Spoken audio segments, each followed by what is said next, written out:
Hi friends, welcome to my YouTube channel. आज हम study करेंगे deficient demand and deflationary gap के बारे में। हिंदी में इसको बोलते हैं मांग की कमी या मांग का संकुचन तथा अवस्थितिक अंतराल। खास तौर से ये टॉपिक 12th क्लास के सिलेबस में है और दूसरे जो कंपटीशन एग्ज़ाम होते हैं, जैसे कोई भी एग्ज़ाम होता है, बैंक का एग्ज़ाम है, केवीएस या नवोदय विद्यालय का पीजीटी इकोनॉमिक्स का एग्ज़ाम है, या दूसरे जो भी एग्ज़ाम होते हैं जिसमें इकोनॉमिक्स का पार्ट होता है, उसके लिए भी ये विशेष रूप से उपयोगी है। ठीक है, तो हम बहुत ही इजी लैंग्वेज में इसको समझने का प्रयास करेंगे और ख़ास तौर से मैंने इस फॉर्म में बनाया है वीडियो को कि आप इसके नोट्स भी बना सकते हो। ठीक है, आइए जानते हैं what is the meaning of deficient demand. ठीक है, देखिए सिंपल सी डेफिनेशन आपको इसमें याद करनी है। It refers to a situation when aggregate demand AD is less than aggregate supply corresponding to full employment level of income and output. देखो, इसका सिंपल सा आप इजी वे से बता सकते हो कि जो ये डेफिशिएंट डिमांड है, डेफिशिएंट डिमांड है, वो एक ऐसी सिचुएशन होती है, इसमें क्या होता है, एक ऐसी कंडीशन है जिसमें जो एग्रीगेट डिमांड है एडी, वो लेस देन होगी एग्रीगेट सप्लाई से एट फुल एम्प्लॉयमेंट और corresponding to full employment level. यानी डेफिशिएंट डिमांड जो है एक ऐसी कंडीशन होती है जिसमें aggregate demand is less than aggregate supply corresponding to full employment level. यानी ये ऐसी स्थिति होगी जिसमें समस्त मांग समस्त पूर्ति की तुलना में कम होती है पूर्ण रोजगार के स्तर के ऊपर। ये छोटी सी डेफिनेशन आपको याद करनी है। ठीक है, अब आगे देखते हैं इसमें। अब deficient demand is measured by deflationary gap. यानी इकोनॉमी के अंदर, देश के अंदर डेफिशिएंट डिमांड यानी डिमांड कितनी कम है, एग्रीगेट डिमांड कितनी कम है, इसको मेजर करने के लिए, मापने के लिए डिफ्लेशनरी गैप का यूज़ किया जाता है। इसको बोलते हैं अवस्थितिक अंतराल। यानी अगर आपको मापना है कि इंडिया के अंदर या किसी भी इकोनॉमी के अंदर डिमांड की कितनी कमी है, उसका वॉल्यूम क्या है, कितना कम है, तो उसको मापने के लिए, मेजर करने के लिए हम डिफ्लेशनरी गैप का कॉन्सेप्ट का यूज़ कर सकते हैं। अब क्वेश्चन ये उठता है कि भाई what is the meaning of deflationary gap. अब ये अवस्थितिक अंतराल होता क्या है, हिंदी में क्या बोलते हैं इसको, अवस्थितिक अंतराल। ठीक है, अगर आसान भाषा में बोला जाए तो डेफिशिएंट डिमांड जो कंडीशन होती है, ये देश में मंदी की स्थिति होती है, रिसेशन, जो मंदी की स्थिति होती है जिसमें इनकम कम होती है, देश की आउटपुट कम हो जाता है, एम्प्लॉयमेंट, रोजगार लोगों के कम हो जाते हैं, नौकरियां चली जाती है, वस्तु की डिमांड नहीं हो पाती है, कीमतें घटने लगती है, तो एक मंदी की स्थिति होती है देश के अंदर, उसी को डेफिशिएंट डिमांड की स्थिति या डिफ्लेशन गैप बोलते हैं। ठीक है, अब हम जानते हैं डिफ्लेशनरी गैप की डेफिनेशन कैसे हम लिख सकते हैं। आप सिंपल सी बात बताओगे कि जब डिफ्लेशनरी गैप की जो कंडीशन है, इसमें क्या होगा कि एक्चुअल एग्रीगेट डिमांड जो होगी इकोनॉमी के अंदर, वो लेस देन होगी required aggregate demand for full employment,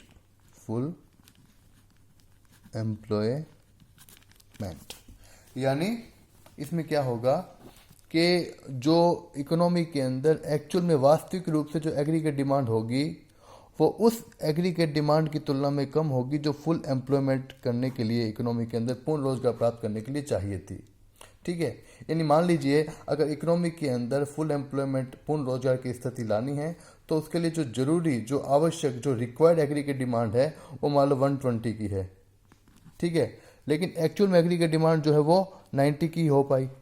यानी फुल एम्प्लॉयमेंट को एस्टेब्लिश करने के लिए जितनी रिक्वायर्ड एग्रीगेट डिमांड थी, उसकी तुलना में जो एक्चुअल में एग्रीगेट डिमांड होती है वो कम होती है। ठीक है, लेस देन होती है। इसी कंडीशन को बोलेंगे डिफ्लेशनरी गैप। ठीक है, आइए हम इसके एक डायग्राम से समझने का प्रयास करते हैं। इस एक डायग्राम से इसको समझने का प्रयास करते हैं। डायग्राम विशेष रूप से 12th क्लास के लिए बहुत उपयोगी है और बाकी लोग भी इसको पढ़ सकते हैं दूसरे एग्जाम्स के लिए भी। ठीक है, सबसे पहले हम एक्स एक्सिस और वाई एक्सिस बना लेंगे।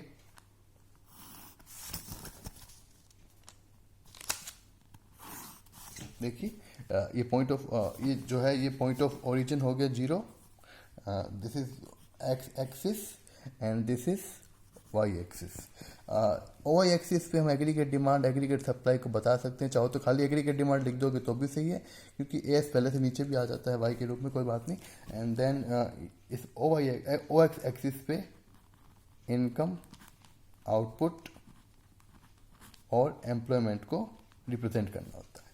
ठीक है, अब all of you know that जो equilibrium level of income output कहाँ डिसाइड होता है, जहाँ पे एग्रीगेट डिमांड इक्वल हो जाती है एग्रीगेट सप्लाई के। इनकम आउटपुट एम्प्लॉयमेंट वहाँ डिटरमाइंड होता है जहाँ पे एडीएस बराबर होते हैं। तो डायग्राम में आपको ये चीज़ शो करनी पड़ेगी, यानी आपको डायग्राम में एग्रीगेट सप्लाई का लाइन या कर्व बनाना पड़ेगा। ये 45 डिग्री की जो लाइन बनेगी ये एग्रीगेट सप्लाई की लाइन है, इसको इनकम लाइन भी बोलते हैं। और एक बनेगी रिक्वायर्ड एडी की डिमांड, रिक्वायर्ड एडी बनेगी आपकी। ये जो एग्रीगेट डिमांड है ये रिक्वायर्ड है फुल एम्प्लॉयमेंट वाली के, भाई फुल एम्प्लॉयमेंट लाना है देश के अंदर, इकोनॉमी के अंदर, तो एडी इतनी रिक्वायर्ड है। अब एडीएस यहाँ पे इंटरसेक्ट करते हैं, ठीक है, एडीए यहाँ पे इंटरसेक्ट कर रहे हैं, ई पॉइंट लिख सकते हो इसको नीचे तक मिलाओ, नीचे मिला देंगे और यहाँ वाई लिखेंगे, तो ये बन जाता है पॉइंट फुल एम्प्लॉयमेंट का। ये जो पॉइंट है वो फुल एम्प्लॉयमेंट लेवल है इनकम आउटपुट का, ठीक है। लेकिन जो कंडीशन के मुताबिक हमारी जो एक्चुअल एडी है वो कम है, तो एक्चुअल एडी का जो डायग्राम है वो लाइन है जो इससे कम है, यानी नीचे बनेगा। अगर ज़्यादा होता है तो ऊपर बनता है, कम होता है तो नीचे बनेगा। तो एक्चुअल एडी नीचे बनेगी, ये देखिए, ये एग्रीगेट डिमांड जो है ये एक्चुअल है देश के अंदर।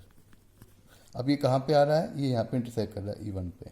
अब देखिए रिक्वायर्ड इतना था E तक और एक्चुअल में E1 है, तो दोनों के बीच में देखो इतना गैप आ रहा है, ठीक है। इसी गैप को बोलते हैं डिफ्लेशनरी गैप, अपस्फीतिक अंतराल बोलते हैं, ठीक है। अब इस कंडीशन में देखिए, इस कंडीशन में आप देखोगे कि हो क्या रहा है कि पहले जो इनकम आउटपुट एम्प्लॉयमेंट है वो ओवर यहाँ पे है, इनकम आउटपुट कहाँ है, यहाँ पे। लेकिन बाद में एडीएस यहाँ पे इंटरसेक्ट कर रहे हैं, तो देखिए अगर आप इसको नीचे मिला के देखो तो आपकी इनकम भी पहले की तुलना में कम हो गई। इनकम भी देखो यहाँ पे कट रहा ना ये एडीएस, तो इनकम भी कम हो गई, आउटपुट भी कम हो गया, एम्प्लॉयमेंट भी कम हो गया, कीमतें भी कम हो गई। यानी डिफ्लेशनरी गैप के अंदर इनकम भी कम होती है, और देखिए यहाँ पे आ रहा है ना ये इनकम आउटपुट वगैरह इस जगह, तो इनकम भी कम होगी, आउटपुट भी कम हो गया, एम्प्लॉयमेंट भी कम हो गया और प्राइस भी कम हो गई, यानी मंदी छा गई। चाहो तो डिफ्लेशन यानी मंदी छा गई है, ठीक है। आइए आगे चलते हैं। अब पढ़ते हैं कि भाई रीजंस या कारण क्या होते हैं डिफ्लेशनरी गैप या डेफिशिएंट डिमांड के। इकोनॉमी के अंदर जो डेफिशिएंट डिमांड है, जो मांग की कमी है, या डिफ्लेशनरी गैप आ गया है, उसके कारण क्या है, क्यों आती है मंदी देश के अंदर, मंदी जो है वो क्यों आती है, यानी मांग की कमी या मंदी या अपस्फीतिक अंतराल क्यों आता है, ठीक है। पहला इसका कारण डिक्रीज इन गवर्नमेंट एक्सपेंडिचर, सरकारी व्यय में कमी। जब सरकार जो है वो डेवलपमेंट के ऊपर और नॉन डेवलपमेंट के वर्क के ऊपर अपना खर्चा कम कर देती है, यानी ना तो सरकार ने क्या किया, रोड, ट्रांसपोर्टेशन, कम्युनिकेशन पे खर्चा कम, मतलब पैसा खर्च नहीं कर रही है, रोड नहीं बनवा रही है, तो लोगों को सरकार जब खर्चा भी नहीं कर रही किसी चीज़ के ऊपर, एक्सपेंडिचर नहीं कर रही डेवलपमेंट के ऊपर या नॉन डेवलपमेंट के ऊपर, तो जब सरकार एक्सपेंडिचर करेगी नहीं तो लोगों के पास या मार्केट में पैसा जाएगा नहीं, बिकॉज लोगों को जॉब नहीं मिलेगी, इनकम नहीं मिलेगी, आउटपुट नहीं होगा, तो क्या होगा, जब उनके पास पैसा नहीं जाएगा पब्लिक के पास, तो क्या होगी, डिमांड उनकी कम हो जाएगी। जब पैसा ही नहीं आएगा तो डिमांड उन लोगों की कम हो जाएगी और मंदी हो जाएगी। देन आइए इंक्रीज इन टैक्सेस, जब सरकार टैक्स बढ़ा देती है, जब सरकार डायरेक्ट टैक्स और इनडायरेक्ट टैक्स बढ़ा देती है, तो क्या होगा, जब टैक्स बढ़ा दोगे तो इससे क्या होगा कि आप इनकम का ज़्यादा हिस्सा टैक्स के रूप में दे दोगे, तो जो आपकी डिस्पोजेबल इनकम वो फॉल हो जाएगी। डिस्पोजेबल इनकम का मतलब होता है खर्च करने योग्य आय, यानी जिसको आप खर्च करोगे। लेकिन अगर आप ज़्यादा इनकम जो अर्न करोगे उसमें से ज़्यादा टैक्स के रूप में इनकम चुका दोगे, तो खर्च करने के लिए पैसा, फिर इनकम कम बचेगी, यानी डिस्पोजेबल इनकम हमारी कम हो जाती है। इससे हम डिमांड कम करेंगे। जब हमारे पास इनकम कम हो जाएगी खर्च करने लायक, तो हम डिमांड भी कम करेंगे, यानी हम डिमांड नहीं करेंगे तो फिर क्या होगा, इनकम आउटपुट एम्प्लॉयमेंट सभी कम होंगे, मंदी आ जाएगी इकोनॉमी के अंदर। देन फॉल इन इन्वेस्टमेंट, जब जो फर्म्स है, प्रोड्यूसर्स लोग हैं, बिजनेसमैन हैं, वो फैक्ट्रियों में बिजनेस में पैसा नहीं लगाएंगे, प्रोडक्शन नहीं करवाएंगे, तो ना तो आउटपुट होगा, ना प्रोडक्शन होगा, ना वर्कर्स को वहाँ जॉब मिलेगी। तो इन्वेस्टमेंट के कम होने से भी देश में मंदी आती है, यानी डिफ्लेशन या डिफ्लेशनरी गैप या डेफिशिएंट डिमांड आता है। देन अगर ये हो जाए कि हमारे एक्सपोर्ट्स कम हो जाए, यानी हम विदेशों को माल जो है वो कम बेच पाएँ पहले से, लेकिन इंपोर्ट हम ज़्यादा कर रहे हैं, विदेशों से माल ज़्यादा खरीद रहे हैं, तो हमारा पैसा बाहर जा रहा है, हमारी जो हमारी मनी है, जो हमारा गोल्ड है, जो फॉरेन रिजर्व है, वो बाहर चले गए और में रिसीव कम हो रहा है, तो हमारे पास इनकम की कमी हो जाएगी, तो क्या होगा, हमारी डिमांड कम हो जाती है। ठीक है। देन डिक्रीज इन कंजम्पशन, अगर आप कंजम्पशन घटा दोगे, ज़्यादा पैसा मतलब कंजम्पशन जितनी भी इनकम होगी उसमें से कंजम्पशन कम करोगे, खर्चा कम करोगे, कपड़ों के ऊपर, खाने पीने का जो भी कंजम्पशन पे खर्चा कम करोगे और सेविंग्स ज़्यादा करने लग जाओगे। सेविंग्स क्या करने लग जाओगे, पैसे को सेव ज़्यादा करोगे। तो जब पैसा खर्च करोगे नहीं, सेव करने लग जाओगे, तो क्या होगा, जो आगे जनरेट होती है इनकम आउटपुट एम्प्लॉयमेंट वो कम हो जाएगा। इससे आगे जाके डिमांड कम हो जाती है, यानी मंदी आती है। और let me clear one thing that once again, that deficient demand का मतलब क्या होता है। डेफिशिएंट डिमांड का मतलब ये है कि इकोनॉमी के अंदर जो मनी सप्लाई है, मनी सप्लाई क्या हो गई है, फॉल हो चुकी है, मनी सप्लाई की कमी आ गई है, मनी सप्लाई की, पैसों की, मुद्रा की कमी है देश के अंदर। जब जनता के पास मनी कम आ जाएगी, पैसों की कमी आ जाएगी, जब मार्केट में पैसों की कमी आ जाएगी, तो ये सारी स्थितियाँ आती है। यानी डेफिशिएंट डिमांड का मतलब होता है, दूसरी तरह से ले मंदी के रूप में नहीं लेकर, वो होती है जनता के पास पैसों की कमी होना, मनी की कमी हो जाना। ठीक है, ये सब रीजन है इसके। अब अगर डेफिशिएंट डिमांड हो गई है तो इसका हमारी इकोनॉमी के ऊपर क्या इफेक्ट पड़ेगा, इसका इम्पैक्ट इफेक्ट क्या पड़ेगा हमारे देश पे, इसका क्या प्रभाव पड़ेगा। नंबर एक, अगर डेफिशिएंट डिमांड है या डिफ्लेशनरी गैप है तो नेशनल इनकम या इनकम कम हो जाएगी। ठीक है, आउटपुट कम हो जाएगा, एम्प्लॉयमेंट कम हो जाएगा, लोगों को नौकरी नहीं मिलेगी, नौकरी चली जाएगी, यानी और जो प्राइस लेवल है वो भी कम हो जाएगा, वस्तुओं की कीमतें भी कम हो जाएगी। यानी हर चीज़ में कमी आती है, इनकम आउटपुट कम हो गए, एम्प्लॉयमेंट कम हो गया, वस्तुओं की कीमतें कम हो गई, हर चीज़ में कमी आ रही है, यानी चारों तरफ मंदी ही मंदी, रिसेशन, डिप्रेशन छा जाएगा। ये आती है डेफिशिएंट डिमांड के, ये इम्पैक्ट होंगे हमारी अर्थव्यवस्था के ऊपर। अब अगर हर सरकार का फर्ज बनता है कि इस कैसी भी स्थिति को ठीक करे, चाहे वो इन्फ्लेशन में महंगाई की स्थिति हो तो उसको भी ठीक करना पड़ता है, गवर्नमेंट को एक स्टेबिलिटी लानी पड़ती है, और अगर डेफिशिएंट डिमांड मंदी की स्थिति है उसको भी ठीक करके स्टेबिलिटी लानी होती है। तो अगर डेफिशिएंट डिमांड है देश के अंदर और डिफ्लेशनरी गैप है देश के अंदर, तो सरकार उसको कैसे ठीक करेगी, कैसे करेक्ट करेगी। इसके लिए सरकार अपनी दो पॉलिसी अपनाती है, एक तो अपनाएगी वो फिस्कल पॉलिसी और एक वो अपनाएगी अपनी मॉनिटरी पॉलिसी। और मैं पहले बता चुका हूँ, फिस्कल पॉलिसी को हिंदी में बोलते हैं राजकोषीय नीति। ये कौन सी नीति होती है, राजकोषीय नीति। और ये नीति कौन बनाता है, ये नीति बनाती है सेंट्रल गवर्नमेंट, केंद्र सरकार, सेंट्रल गवर्नमेंट बनाती है। और दूसरी ओर जो ये मॉनिटरी पॉलिसी है, इसको हिंदी में बोलते हैं मौद्रिक नीति, मौद्रिक नीति। और इसको देश का सेंट्रल बैंक बनाता है, केंद्रीय बैंक जो होता है वो बनाता है। जैसे इंडिया का सेंट्रल बैंक कौन है, RBI, reserve bank of India, RBI इसको बनाता है, मॉनिटरी पॉलिसी को बनाता है। ठीक है, तो डिफ्लेशनरी गैप को या डेफिशिएंट डिमांड को ठीक करने के लिए सरकार दो पॉलिसी अपनाएगी। इसमें से पहली पॉलिसी फिस्कल पॉलिसी। अगर सरकार फिस्कल पॉलिसी का यूज़ करती है उसके लिए क्या मेजर से टूल है। नंबर एक, सरकार मंदी को दूर करने के लिए, अब देखो मंदी को दूर करना है तो क्या करना पड़ेगा, गवर्नमेंट को क्या करना पड़ेगा, government has to increase money supply. देखो आप जब भी इस क्वेश्चन का आंसर दे कि भाई मंदी को दूर करना है या डिफ्लेशनरी गैप को, डेफिशिएंट डिमांड को, मांग की कमी को दूर करना है, तो क्या करना पड़ेगा, तो सरकार वो ऐसी चीज़ें करेगी जिससे मनी सप्लाई क्या हो सके, बढ़ सके। मतलब मनी सप्लाई को बढ़ाने वाले काम करने पड़ेंगे, ऐसे काम करेगी सरकार जिससे मनी सप्लाई, जनता के पास पैसा या मार्केट में पैसा बढ़ेगा, मनी सप्लाई बढ़ेगी, मुद्रा की मात्रा बढ़ेगी। ठीक है, अब पहला क्या होगा, गवर्नमेंट एक्सपेंडिचर इंक्रीज होगा। सरकार जो मतलब सरकारी व्यय होता है, सरकार का खर्चा होता है, सरकार अपना खर्चा बढ़ा देती है। कैसे बढ़ाएगी? सरकार डेवलपमेंट के ऊपर ज़्यादा खर्चा करेगी, इंफ्रास्ट्रक्चर के ऊपर खर्चा करेगी, नॉन डेवलपमेंट के ऊपर खर्चा करेगी। सरकार रोड्स बनवाएगी, ब्रिजेस बनवाएगी, स्कूल हॉस्पिटल का निर्माण कराएगी, और भी ऐसी चीज़ों पर एक्सपेंडिचर करेगी जिससे इनकम जनरेट हो, लोगों को काम मिले, एम्प्लॉयमेंट मिले और लोगों के पास इनकम जाए। तो सरकार इसके लिए काफ़ी एक्सपेंडिचर करेगी वर्क्स, पब्लिक वर्क्स के ऊपर। ठीक है। देन सरकार टैक्स को कम कर देगी, टैक्स को घटा देगी कि भाई जनता के पास जो है वो टैक्स के रूप में कम पैसा भरना पड़े, तो खर्च करने के लिए इनकम जो है वो बढ़ जाए। टैक्स कम लेगी सरकार लोगों से, तो टैक्स कम लेगी तो इनकम जो है वो लोगों की मतलब क्या होगी, डिस्पोजेबल इनकम बढ़ जाएगी, खर्च करने लायक इनकम बढ़ जाएगी, तो भी वो उनकी डिमांड बढ़ेगी। उनकी क्या होगी फिर? डिमांड बढ़ेगी। जब उनके पास पैसा होगा तभी तो डिमांड करेंगे ना गुड्स एंड सर्विसेज की वो। Then monetary policy. Monetary policy में आरबीआई क्या करेगा? इसके लिए दो मेजर अपनाएगा। एक तो क्वांटिटेटिव मेजर्स यानी मात्रात्मक उपाय, और दूसरा क्वालिटेटिव मेजर्स यानी गुणात्मक उपाय। इसमें क्या करेगा वो कि बैंक रेट को कम कर देगा, रेपो रेट को कम कर देगा, सीआरआर को कम कर देगा, एसएलआर को कम कर देगा। इन सभी चीज़ों को कम करने से क्या होगा कि जैसे मैं पहले बात करता हूँ बैंक रेट की और रेपो रेट की।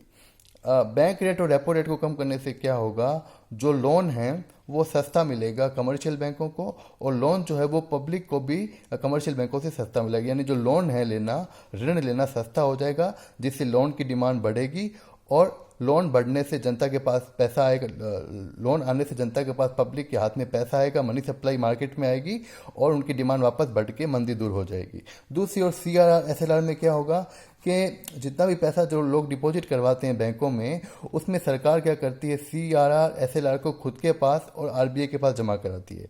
तो जितना पैसा रेशियो जमा करवाती है उस रेशियो को कम कर देगी। जैसे मान लो पहले 20% जमा कराती थी, तो उसको 20% ना करके 10% या 5% ही करेगी, और बाकी पैसा लोगों को लोन दे देगी। मतलब जैसे अगर आप 10,000 रुपये जमा कराते हो, तो पहले मान लो उसमें से 2,000 रुपये वो रखते थे अपने पास, बाकी 8,000 रुपये का लोन देते थे।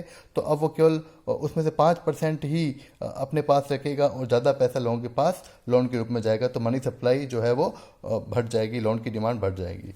देन आता है open market operation. Open market operation में क्या करना पड़ेगा कि जो आरबीआई है वो सेल एंड परचेज करता है गवर्नमेंट सिक्योरिटीज़ की, तो इसमें purchase of government securities RBI क्या करेगा, कमर्शियल बैंक के थ्रू जो गवर्नमेंट सिक्योरिटीज़ होते हैं, जो गवर्नमेंट्स के बॉन्ड्स होते हैं, उसको परचेज करेगा, वापस से मार्केट से परचेज करेगा। अब परचेज करने के बाद क्या होगा, आरबीआई के पास तो वो बॉन्ड आ जाएगा या सिक्योरिटी आ जाएगी, और जनता के पास पैसा आ जाएगा।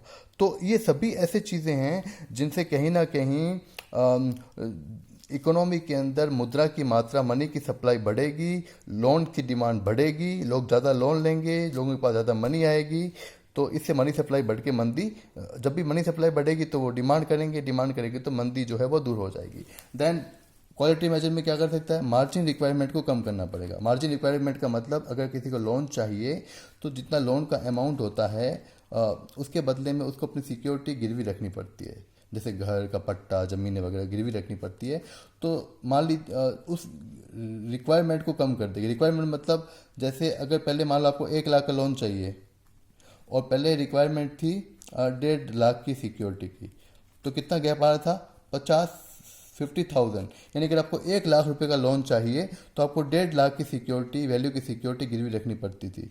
तो 50,000 रुपये का मार्जिन रिक्वायरमेंट था। मार्जिन रिक्वायरमेंट का मतलब होता है सिक्योरिटी कितनी वैल्यू की गिरवी रख रहे हो और लोन कितने का, दोनों का गैप होता है मार्जिन रिक्वायरमेंट। तो इस जो ये गैप है इसको कम कर देंगे। अब 50,000 रुपये गैप ना होकर वो 20,000 रुपये ज़्यादा मांगेगा, यानी 1,20,000 की संपत्ति गिरवी रख दो या 1,10,000 की संपत्ति गिरवी रख दो, तो इससे लोन्स की डिमांड बढ़ती है। Then encourage lending. आरबीआई अपने कमर्शियल बैंकों को एडवाइस देता है कि लोन को जो है वो एनकरेज करो, जो लोन ज़्यादा बांटो, लोगों को रेट्स घटा दो, या लोगों को ऐसी स्कीम्स चलाओ कि लोन लेना लोग ज़्यादा डिमांड बढ़ाए। देन क्रेडिट की रेशनिंग जो होगी उसको भी इसी पॉलिसी के तहत वो सेट करेगी कि भाई अमीर और गरीब या बैकवर्ड या रिच सेक्टर्स में कितना कितना लोन देना है। तो अभी मैं ये डिटेल से नहीं बता रहा हूँ आपको। मैं क्या करूँगा, अब एक वीडियो बनाऊंगा जिसमें बैंक रेट, रेपो रेट, दो तीन टॉपिक आपको समझाऊंगा कि इन्फ्लेशन को कम करने के लिए क्या करना है और डिफ्लेशन को कम करने के लिए क्या करना है।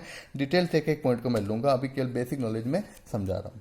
तो दोस्तों इस वीडियो में इतना ही। आपको जो भी डाउट्स है आप मुझे कमेंट करके पूछिएगा, और आपके कुछ सुझाव है तो ज़रूर दीजिए। Okay, thank you so much.